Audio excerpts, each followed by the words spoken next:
तो आज की वीडियो में हम लोग बात करेंगे अपने लंग्स के बारे में। थोड़ा सा इसको डिटेल में देखेंगे क्योंकि इसके लिए आपके सिलेबस में अलग से टॉपिक दे रखा है, एग्जाम में भी क्वेश्चन बन जाता है। Lungs are the principal organ of respiration. देखो ये होता है हमारा लंग्स, ये होते हैं हमारे प्रिंसिपल ऑर्गन, यानी इन्हीं के अंदर पूरी रेस्पिरेशन की प्रोसेस होती है। तो अगर आपसे कोई पूछे कि हमारा रेस्पिरेशन ऑर्गन कौन सा है, तो आप लोग गधों की तरह यहाँ पे नाक मत बता देना, ठीक है। हमारा नोज रेस्पिरेशन ऑर्गन नहीं होता है, मतलब मेन नहीं होता है। मेन हमारा रेस्पिरेशन ऑर्गन हमारा लंग्स होता है। तो आज से आप लोग इस चीज़ का ध्यान रखना। The lungs are pair of spongy air filled with cone shaped. अच्छा, क्या लिखा हुआ है? The lungs are pair of spongy air filled cone shaped organ located on either side of chest. यानी यहाँ पे देखो, जो हमारे लंग्स हैं वो हमारे चेस्ट के दोनों दो लंग्स देखने को मिलते हैं। और ये किसके बने होते हैं? देखो, ये हमारे स्पॉन्जी नेचर के होते हैं थोड़ा सा, और एयर फील्ड, इनके अंदर हवा भरी होती है, थोड़ा सा कोन शेप। देखो ये कोन शेप का दिख रहा है ना। देखो थोड़ा सा नाइट है तो शायद मेरा दिमाग थोड़ा सा काम नहीं कर रहा है और ज़्यादा पता नहीं। They are present in pair left lung and right lung. Okay, और ये हमारे जो है पेयर में होते हैं, left lung and right lung. देखो लेफ्ट और राइट दो होते हैं ना, ये हमारा राइट हो गया, ये हमारा लेफ्ट हो गया। अच्छा, ये आप लोग को लग रहा होगा कि ये राइट है ये लेफ्ट है, जबकि ये इसको हम लोग यहाँ पे राइट बोलते हैं और इसको हम लोग लेफ्ट बोलते हैं। ऐसा क्यों होता है? जबकि सामने से तो आप लोग को ये वाला राइट दिख रहा होगा, है ना। ऐसा क्यों होता है? एक्चुअल में इसको हम लोग ऐसे नहीं देखते हैं। देखो इसको हम लोग ऐसे देखते हैं भैया, ऐसे।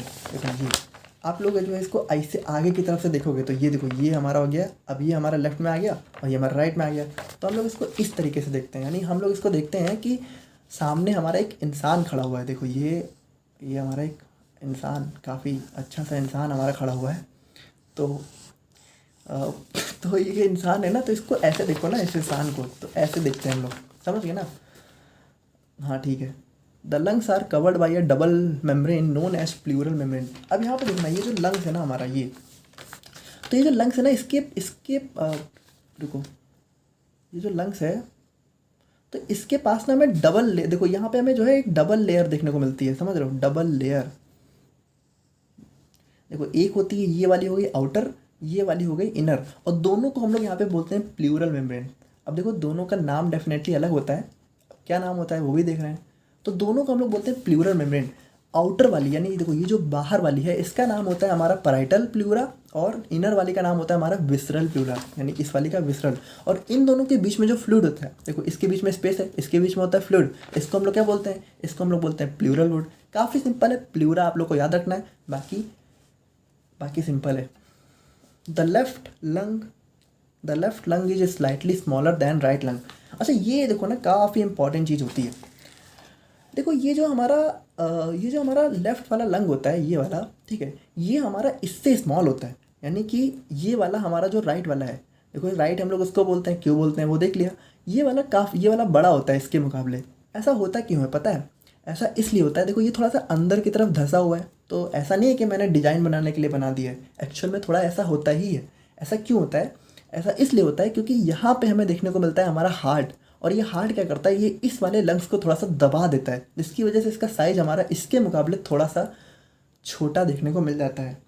तो ये था हमारा यहाँ पे कुछ लंग्स के बारे में कुछ इंपॉर्टेंट पॉइंट्स। अभी कुछ पॉइंट्स और भी देख लेते हैं क्योंकि ये हमारा थोड़ा सा बड़े में आ जाता है। तो यहाँ पे देखो काफ़ी सिंपल है, इसको हम लोग यहाँ पे 4 पार्ट में डिवाइड कर सकते हैं। पहला हो गया एपेक्स, जो कि हमारा सुपीरियर पोर्शन होता है, फिर हो गया बेस जो कि इन्फीरियर पोर्शन, फिर कास्टल जो कि हमारी रिप्स होती हैं, रिप्स आप लोग को पता है ना, हमारी बोन्स होती हैं रिप्स, तो उसके जो हमारा अगेंस्ट होता है जो सरफेस, उसको हम लोग बोलते हैं कोस्टल। और जो हमारी मीडिया स्टेनम की लैटरल बाउंड्री होती है उसको हम लोग बोलते हैं सरफेस वाला पार्ट, ठीक है। तो बात करें हम लोग यहाँ पे अपने लोब्स ऑफ लंग्स के बारे में, तो देखो हमारे जो दोनों लंग्स हैं उनके पास यहाँ पे डिफरेंट नंबर ऑफ लोब्स होते हैं। अब लोब्स देखो क्या है, यहाँ पे जैसे ये वाला हो गया हमारा यहाँ पे राइट वाला, ठीक है, और ये वाला हो गया हमारा यहाँ पे लेफ्ट वाला। सो यहाँ पे देखो ये जो राइट वाला लंग है ना, तो राइट वाले में हमें देखने को मिलते हैं 3 लोब, यानी कि देखो लोब मतलब कह सकते हो एक टाइप का पोर्शन। तो यहाँ पे हमें 3 लोब देखने को मिलते हैं, जबकि यहाँ पे हमें जो है सिर्फ 2 लोब ही देखने को मिलते हैं लेफ्ट वाले में। तो लेफ्ट वाले जो 2 लोब है उनका नाम होता है सुपीरियर इन्फीरियर, यानी कि ऊपर वाला नीचे वाला। और यहाँ पे 3 है, तो देखो एक ऊपर वाला, बीच वाला, नीचे वाला, सुपीरियर मिडिल इन्फीरियर। काफ़ी सिंपल सा नाम है, आप लोगों को समझ में आ गए होंगे। अब हम लोग यहाँ पे बात करते हैं अपने मैकेनिज्म ऑफ रेस्पिरेशन के बारे में। तो देखो यहाँ पे जो हमारी मैकेनिज्म ऑफ रेस्पिरेशन है वो हमारी 2 मेजर स्टेप में डिवाइड कर सकते हैं हम लोग। पहला हो गया हमारे यहाँ पे ब्रीथिंग मैकेनिज्म और दूसरा हो गया हमारे यहाँ पे एक्सचेंज ऑफ गैसेज। अब यहाँ पे देखो थोड़ा सा लाइनिंग हमारी बहुत अलग सी चली गई है, तो आप लोग थोड़ा सा इग्नोर कर देना, काफ़ी जल्दी जल्दी में हम लोगों ने लिखा है इसको। सो यहाँ पे देखो अगर हम लोग बात करें अपने पहले स्टेप की, मैकेनिज्म ऑफ ब्रीथिंग की, तो the process is in which air moves in and out. देखो ब्रीथिंग वही चीज़ है जो अभी हम लोगों ने स्टार्टिंग में देखी थी कि हमारा जो भी एयर बाहर जाती है और अंदर जाती है लंग्स से, ठीक है, तो वही हमारी ब्रीथिंग होती है। ब्रीथिंग देखो हमारी दो मेजर स्टेप में डिवाइड होती है। पहला होता है इंस्पिरेशन, दूसरा होता है एक्सपायरेशन। इंस्पायरेशन का मतलब क्या हो गया, हम लोग जब यहाँ पे बाहर से हवा अंदर ले रहे हैं, और एक्सपायरेशन का मतलब क्या हुआ, जब हम लोग अंदर से बाहर हवा एक्सहेल कर रहे हैं, छोड़ रहे हैं। तो इंस्पायरेशन की बात करें, देखो यही है हमारा mechanism of respiration main. Exchange of gases तो हमारा छोटा सा पार्ट है, मेन यही है, इसको समझना आप लोग। The process of intake of atmospheric air is simply known as inspiration. यानी जब हम लोग अपनी एटमॉस्फेरिक एयर को अंदर लेते हैं अपने अंदर, तो उसको हम लोग बोलते हैं inspiration. In this process air moves from atmosphere to lung. और जब हम लोग यहाँ पे in this process air moves from atmosphere to lungs, और देखो यहाँ पे क्या होता है, हमारा एटमॉस्फेयर से लंग्स में एयर जाती है। The process is also known as inhalation. और देखो यहाँ पे जो इंस्पायरेशन है, तो इसको हम लोग यहाँ पे इनहेलेशन भी बोल सकते हैं, दूसरा नाम होता है, बाकी कुछ नहीं, दोनों साइनोनिम है। और ये हमारी एक एक्टिव प्रोसेस है, यहाँ पे हमें एनर्जी की ज़रूरत पड़ती है। अगर हम लोग यहाँ पे अपने इंस्पायरेशन की बात करें, तो हमारी देखो यहाँ पे दो मेन मसल्स इन्वॉल्व होती हैं। पहला होता है हमारे यहाँ पे डायफ्राम, और दूसरा होता है हमारे यहाँ पे एक्सटर्नल इंटरकोस्टल मसल्स। अच्छा यहाँ पे देखो जो हमारा रेस्पिरेटरी सिस्टम है, यहाँ पे आप लोग को एक बहुत इंपॉर्टेंट स्ट्रक्चर देखने को मिलता है। यहाँ पे जो दोनों लंग्स है ना, इसके नीचे आप लोग को एक मसल्स देखने को मिलती है, जो कि होती है हमारी डायाफ्राम। इसको हम बोलते हैं डायाफ्राम। और देखो ये हमारे रेस्पिरेशन का सबसे, मतलब रेस्पिरेशन की प्रोसेस में बहुत इंपॉर्टेंट रोल प्ले करता है। ध्यान से सुनना, अभी हम लोग देखेंगे। तो यहाँ पे देखो जब हम लोग सांस लेते हैं तो हमारी दो मसल्स इन्वॉल्व होती हैं, और छोड़ने पे भी यही दोनों इन्वॉल्व होती हैं। अभी कैसे होती हैं देख रहे हैं, पहला हो गया डायफ्राम और दूसरा हो गया एक्सटर्नल इंटरकोस्टल मसल। अच्छा ये क्या होती हैं, देखो जो हमारी रिब्स होती हैं, रिब केज आप लोग को स्क्रीन पे दिख रहा होगा, उसके अंदर जो मसल्स होती है उसको हम लोग बोलते हैं इंटरकोस्टल मसल्स, ठीक है। तो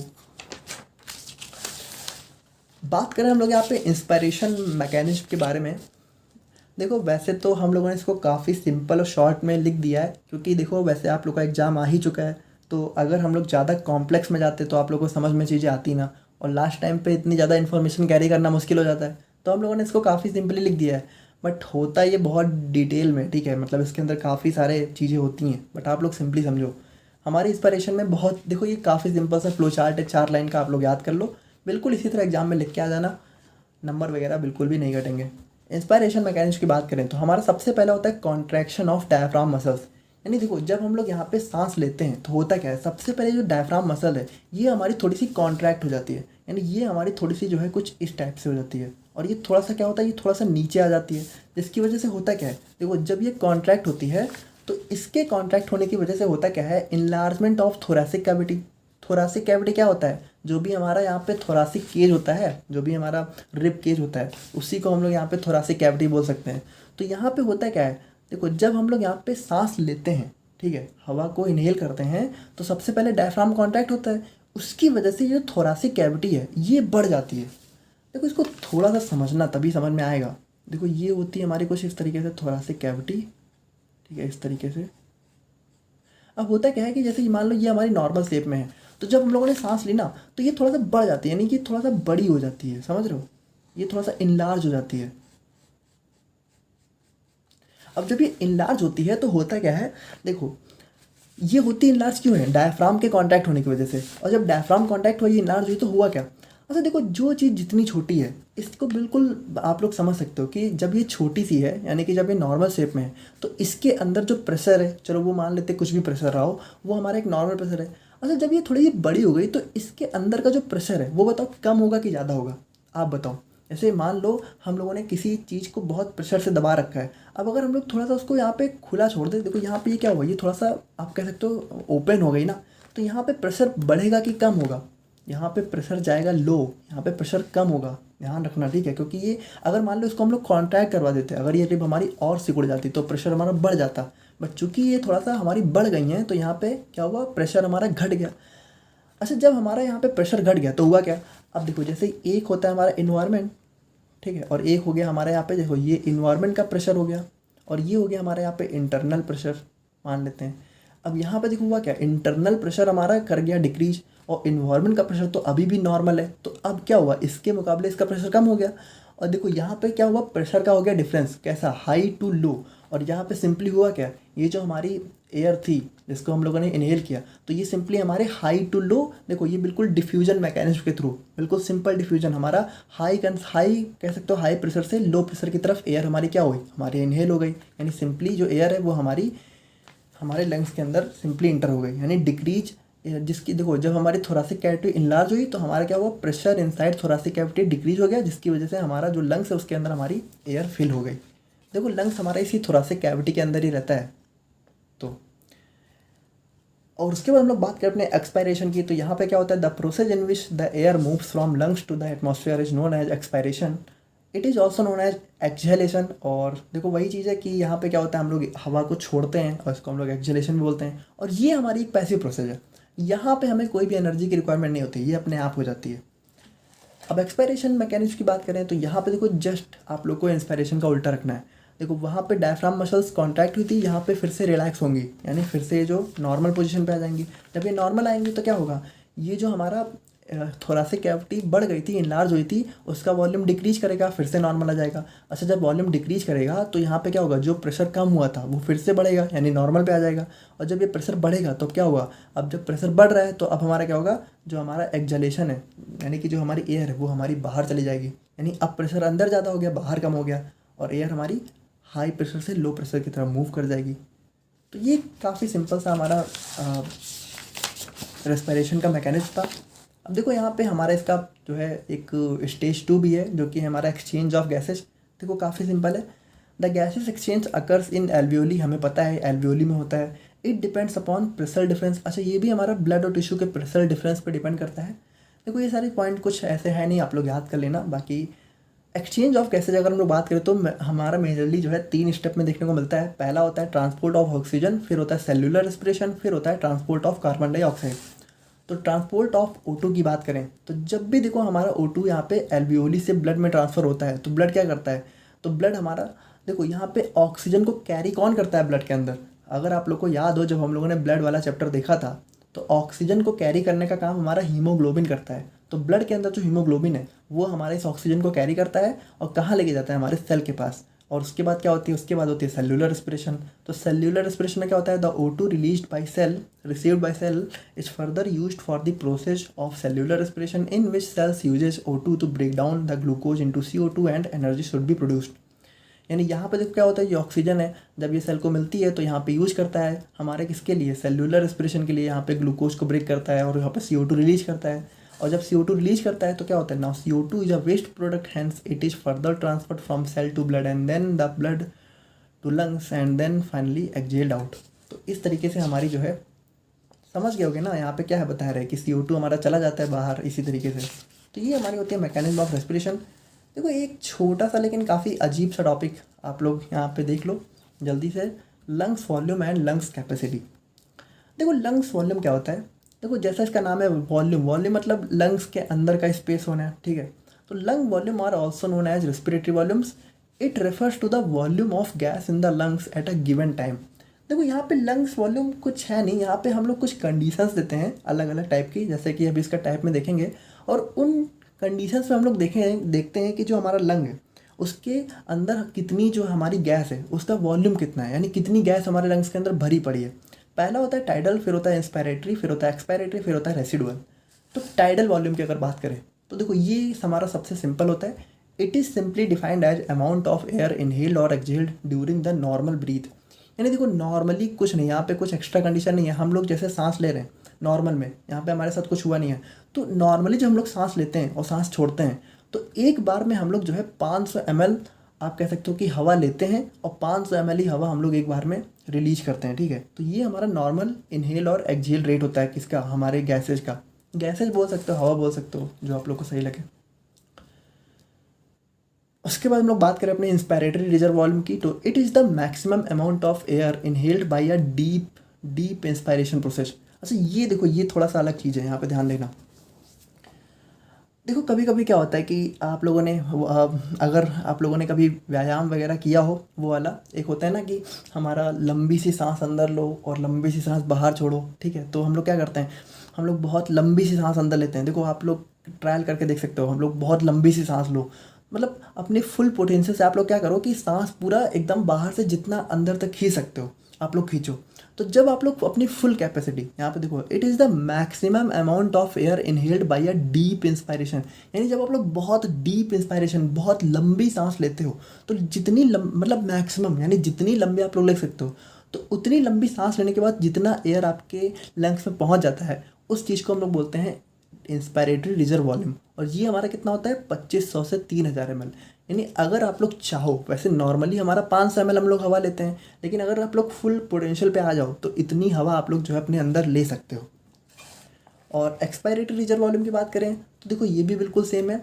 it is simply divided as the maximum amount of air exhaled by a deep expiration. यानी देखो पहले आप लोगों ने लंबी सी सांस ली, ठीक है, और उसके बाद लंबी सी सांस छोड़ी। तो लंबी सी सांस जब आप लोग लेते हो तब आपके अंदर जो है लगभग 3000 ml हवा आ सकती है, और जब छोड़ते हो तो छोड़ आप लोग जो है ज़्यादा से ज़्यादा सिर्फ 1000 से 1200 ml ही छोड़ सकते हो, ठीक है। जितनी ले सकते हो उतनी छोड़ नहीं सकते, छोड़ कम ही सकते हो। तो इस चीज़ को ध्यान रखना। और बात करें हम लोग यहाँ पे रेसिडुअल वॉल्यूम की, देखो ये थोड़ा सा अलग टाइप का, इसको थोड़ा सा ध्यान रखना। It is amount of air that remains inside lungs after forceful acceleration. देखो यहाँ पे इसके आप लोग जो है लैंग्वेज पे मत जाओ, इसमें सिंपली समझो। इसमें क्या होता है, इसमें हम लोग क्या करते हैं, जो हमारा इंस्पायरेटरी है, ठीक है, इससे हम लोग इसको माइनस कर देते हैं। यानी सिंपली बात करें तो इसमें क्या बताया जा रहा है कि आप लोग जो है एक बार बहुत लंबी सांस लो और उसके बाद बहुत लंबी सांस छोड़ो, उसके बाद इन दोनों चीज़ों के बीच में जितना वॉल्यूम बच गया, यानी इसमें से इसको माइनस करने के बाद जितना बच गया, वो हो जाता है हमारे यहाँ पे रेसिडुअल वॉल्यूम। एंड फाइनली बात करें हम लोग अपने लंग कैपेसिटी के बारे में, तो देखो ये कुछ नहीं है, बाकी देखो यहाँ पे क्या है, लंग कैपेसिटी आर डिराइव्ड। देखो ये हमारा लंग वॉल्यूम से ही डिराइव किया गया है, यहाँ पे कुछ अलग सी चीज़ नहीं है। कैसे, यहाँ पे डिफरेंट लंग वॉल्यूम के समेसन, यानी कि हम लोग क्या करते हैं कि जो भी हम लोगों ने अभी चारों लंग वॉल्यूम देखे उसी को जोड़ जा के हम लोग यहाँ पे इसको निकालते हैं। यानी यहाँ पे देखो काफ़ी, इसमें भी बहुत सारे टाइप होते हैं, जल्दी से इसको देख लेते हैं। तो टोटल लंग कैपेसिटी की अगर हम लोग बात करें तो टोटल यहाँ पे देखो ये अलग अलग टाइप के होते हैं। तो पहला होता है टोटल लंग कैपेसिटी। देखो ये काफ़ी सिंपल है, बाकी सारे बहुत अजीब है। तो ये टोटल लंग कैपेसिटी यहाँ पे क्या है, the total volume of air that a person can hold in its lungs after a forced acceleration. यानी जब हम लोग बहुत डीप वाली एक्सेलेशन करते हैं, जो हम लोगों ने देखा था, तो टोटल वॉल्यूम यानी दोनों लंग्स मिला के हम लोग कितना वॉल्यूम ले सकते हैं, तो टोटल हमारा हो जाता है 6000। देखो एक में 3000, तो दोनों में 6000 हो गया, ठीक है। देखो मेल्स में लगभग ये 6000 होता है और फीमेल्स में थोड़ा सा कम होता है, थोड़ा 4500 होता है। और वाइटल कैपेसिटी की बात करें तो ये क्या होता है, देखो अब इसमें आप लोग यार देखो इसमें कुछ डेफिनेशन पे जाने वाला नहीं है, इसमें बस आप लोग ये देखो कि ये है क्या। It is amount of air that a person move in. देखो ये जाओ ही मत, यहाँ पे बस इतना देखो, सम, ये किसका सम होता है, tidal volume and inspiratory reserve volume और एक्सपायरेटरी रिजर्व वॉल्यूम, तीनों को जोड़ तो जितना आंसर आएगा। अब ये आप लोग जोड़ जाड़ के देख लेना, हम लोगों ने वॉल्यूम डिस्कस कर ही लिया है ना। एंड इंस्पायरेटरी कैपेसिटी की बात करें, देखो इन सबको हम लोग हो सकता था काफ़ी डिटेल में देखते, बट सिंस आपके एग्ज़ाम बहुत पास में है तो इतना हम लोग यहाँ पे इस पर टाइम वेस्ट नहीं कर सकते। आप लोग सिंपली ये सब चीज़ें देख लेना, ठीक है। इसमें बस जोड़ना है, जैसे थर्ड वाले में आप लोग को जोड़ना है टाइडल वॉल्यूम को, इंस्पिरेटरी रिजर्व वॉल्यूम को। अच्छा एक्सपायरेटरी वाला देखो सिंपल है, it is simply amount of air exhaled by a person. यानी कितना, यानी सिंपल ब्रीथिंग में जितना एक्सहेल्ड करता है कितना, 500 ml, तो ये 500 ml हो गया। और लास्ट में जो हमारा रेसिडुअल कैपेसिटी है, तो इसमें क्या होगा, इसमें आप लोगों को जोड़ना है एक्सपायरेटरी रिजर्व वॉल्यूम को और रेसिडुअल वॉल्यूम को। तो इस तरीके से हमारा यहाँ पे लंग कैपेसिटी और लंग वॉल्यूम होता है। एंड यहाँ पे हमारा रेस्पिरेटरी सिस्टम एंड होता है। आई होप कि आप लोग के रेस्पिरेटरी सिस्टम से जुड़े डाउट क्लियर हो गए होंगे। मिलते हैं हम लोग यहाँ पे नेक्स्ट वीडियो में। Thank you so much.